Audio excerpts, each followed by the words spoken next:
He's going. We have some traction devices. I'll I'll show you what arrived in the mail yesterday. All right. So we have two Raiden Hero 235 drag radials. We have two 15 by 8s. I might get to the unboxing. 15 by 8s in the early stud pattern.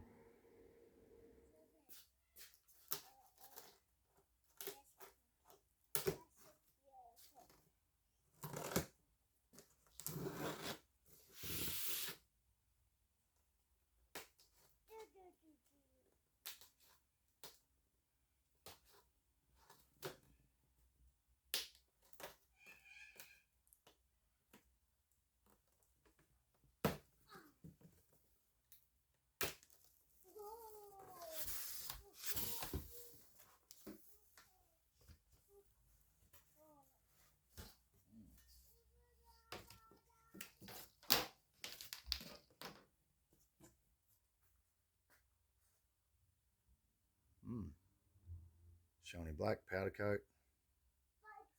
Looks like, I don't know what hubcap they take, but it looks like you can see on the inside here, it'll take like a smoothie type hubcap, or it's also got the standard 7-inch or whatever they are on the. I think the description says they take a standard 7-inch, but you know what?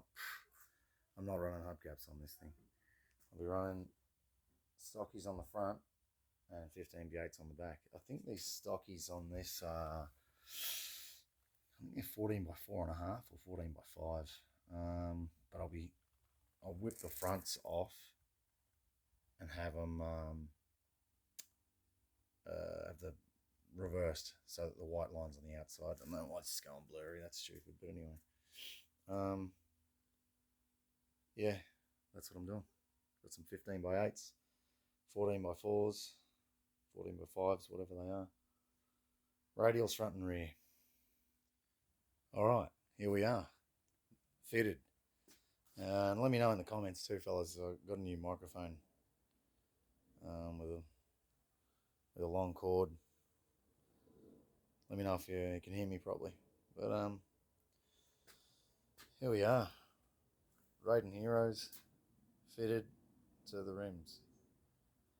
Had one drama with the other one. This is obviously passenger side, but they're sort of a bit rough.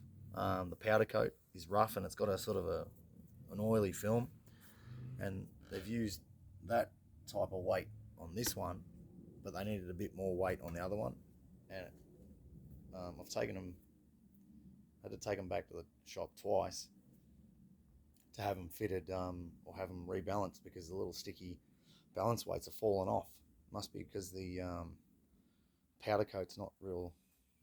Not a smooth finish, so the sticky ain't sticking. So I'm about to take it back to the shop again to have the driver's side one rebalanced again. So hopefully third time's the charm.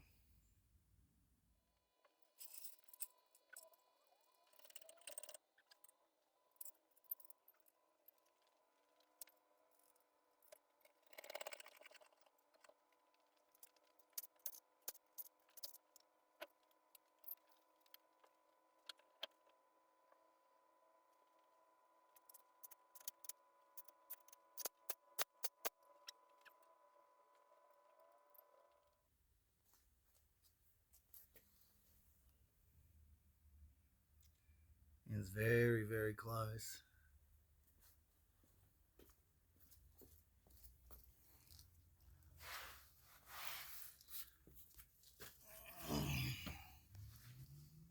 You got 1/4 inch there. That looks like less than that, but you got, yeah, I'd say 1/4 inch there.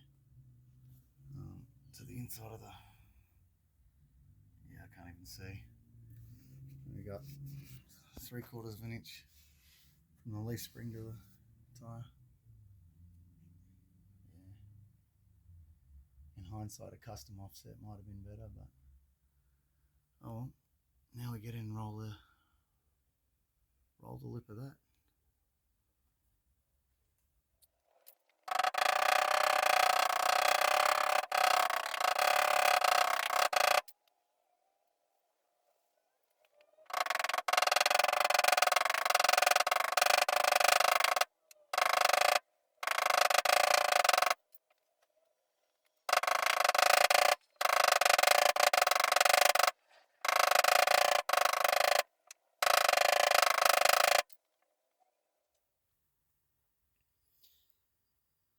Well, got it all nicely rolled. That probably doesn't help you to see it, but anyway, it doesn't matter. I went and stole the shocks out of my race car. I'll throw these. I got one air shock and two just worn out old factory Mopar shocks, Calverts for the front.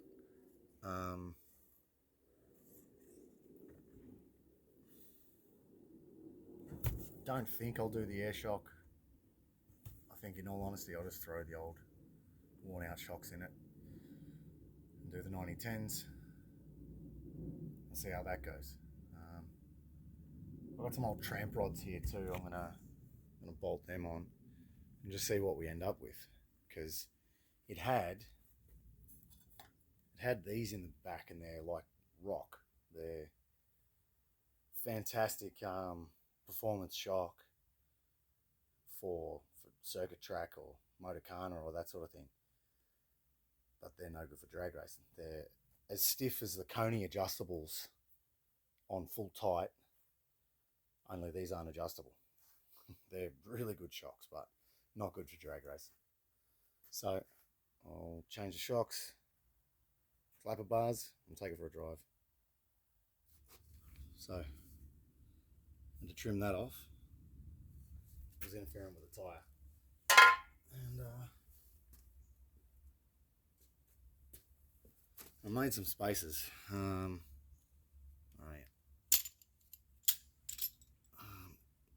Two for each side. They're going to go like that to adjust the adjust where the snubber hits the front spring eye. So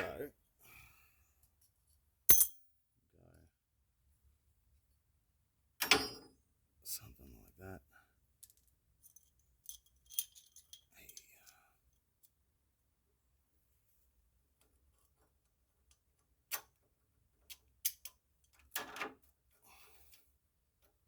Something like that.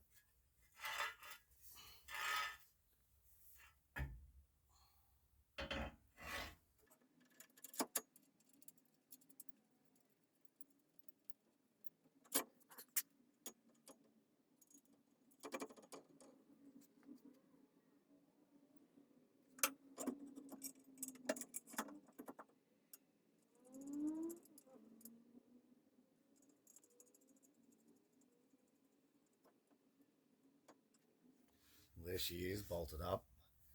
Bit of a clearance issue here with the shock plate. So I just had to bring it over to the driver's side a touch, which has killed tyre clearance. I've trimmed that off for tyre clearance, not realising there's an interference issue there, so I had to bring it over 1/4 inch. Probably have to cut another 1/4 inch off of that, but not a big deal. Yeah, when it's down weight on it, I think we've just got maybe, I don't know, we've got a small gap there. I'm sure if I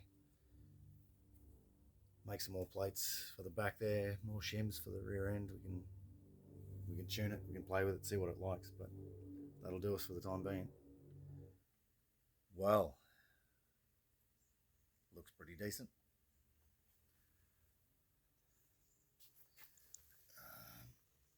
About a 3/8 gap.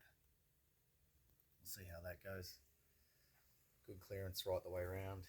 Sort of, yeah, same, about 3/4 inch outside, 3/4 inch inside, so pretty good. The fuel tank started leaking again though, so I had to drain it. Had a full tank when it started leaking too, so that's always the way. So I went to my local pool supply joint. So yeah, bung for a swimming pool, 2-inch bung, $20, easy done. Start to pick a few of these off, weld them up. They are, my young fella's asleep, so I was going to grind them, but then realised I was going to wake him up. But it's this epoxy's thermoplastic, so just a quick heat with the gun and it just peels off, becomes soft, so it's good. Easy way to do it. Alright, so been a couple of weeks since I've been filming, but the more I weld this, the more it just leaks. All of this that was sealed up is now just, it's leaking, pinholes everywhere.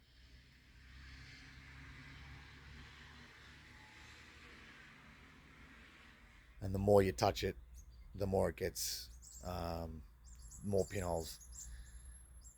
And so I've just got another tank, got the car running up and going. So yeah, let's go test traction. All right, so I took it for a bit of a drive. Found the shifter cables out of adjustment. So these things, or these headers, are notorious for cooking shifter cables when you're on a Hurst or a B&M or whatever. Got under to give it some adjustments, see if it's fixable. Found I've got a rear main seal leak, or what looks like a rear main seal leak. So great. Anyway, new shifter cables here.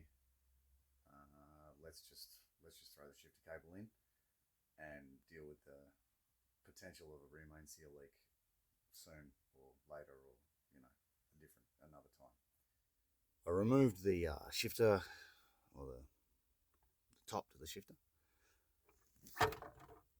Tied a little rope onto the cable, passed it through. Now I'll tie the rope onto the new one, throw the old one away, feed the new one through, apples and pears. Found the problem. There it is. New shifter cable in a new location. Zip tied back to the starter motor. I wonder if I can see this. Hang on. Zip tied back to the starter motor to keep it away from the headers. Alright. I don't know, these, look at that. I had to put a shield on the, hold on a second, son, please, hold on. I had to put a shield on the factory brake lines because the, I don't know if you can see. That's the splitter block that sends fluid to the rear and to the left and to the right. Obviously these headers were not designed for this car. The later models don't have that style of braking. We got everything's on the driver's side. Anyway, let's go for a drive. Well, shifter feels 1,000 times better. Tons of traffic on the road, so I'm not going to be able to have a proper dig, but be good to test traction finally after all these setbacks.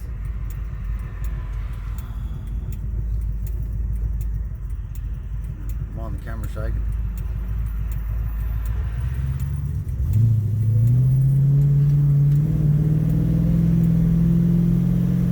Ooh, ridge. Let's see.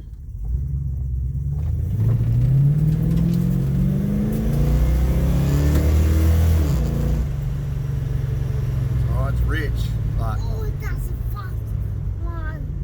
That's a fast one. all right.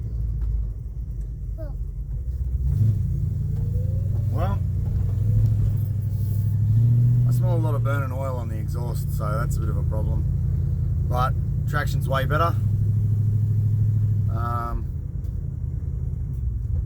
Go home, figure out what to do with this rear main seal leak that I assume is getting worse. Hold on, son. Oh, do you want to go play on the slide? Yeah. Okay, alright. We'll find a park. Nah, can't see the smoke, but it's smoking and it's still dripping. Oh, there's the smoke. There's the smoke. Anyway, getting worse, obviously. Well, that's got to be the longest it's ever taken me to shoot a video to show nothing. But look, anyway, that's 7.5 weeks of shooting to come up with a whole lot of nothing. But it does hook. It's not flawless traction. You bring it up on the brake and it'll spin them, but I think it's a lot better than it was. And yeah, I mean, it's a matter of now. I don't think there's any point in me wasting time on the 318 when I've got a 340 and 360 to build. So 360 is fully machined, ready, just needs to be cleaned and assembled. So I'd be an idiot if I didn't do that. So got to buy a few minor bits and pieces. I'll get into the 360. To do so, I don't want to put, well, I've got no exhaust headers for it. I've got the pipes that are on the car are 318 port window, so they won't fit a 360 head, or they'd poorly fit a 360 head. No, I'm not doing that, so I'll have to make a new exhaust system for it, and got to modify. I've got Summit Racing headers here that'll fit. The passenger side will fit, because of the driver's side, they're made for a left-hand drive car. Mine's right-hand drive, so they fit on my passenger side. They don't fit on my driver's side, so there's a fair bit of mucking around to be done there. So yeah, I guess that's what I've got to start doing. Yeah, next video will be me, I guess, building a 360, assemble a 360. So we'll go from there. I'll see you again soon. So.